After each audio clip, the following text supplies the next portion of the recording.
Hello guys. Dito naman tayo sa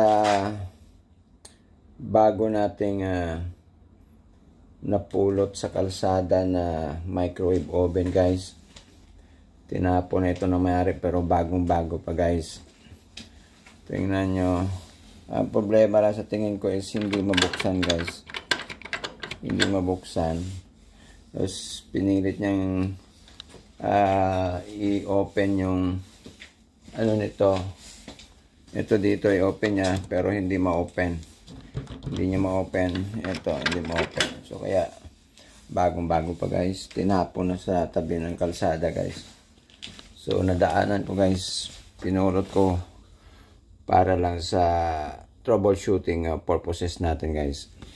So susubukan natin i-plug in kung gumagana ba. Okay guys, may number na lumalabas guys. Subukan na pindutin guys. See guys, gumagana guys.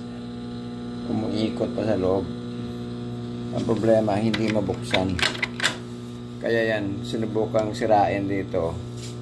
Hindi talaga mabuksan guys. Kaya tinapon na lang ng may-ari. So bubuksan natin guys kung paano natin ayusin to guys, no? Kung maayos pa natin to.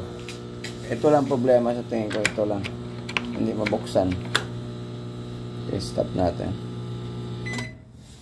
Sa tingin ko gumagana guys, no? Pag nabuksan natin ito mga guys, subukan natin lagyan ng tubig. Tingnan natin kung iinit ba yung tubig sa loob. Okay guys, wait for the next video guys. Bubuksan natin muna ito.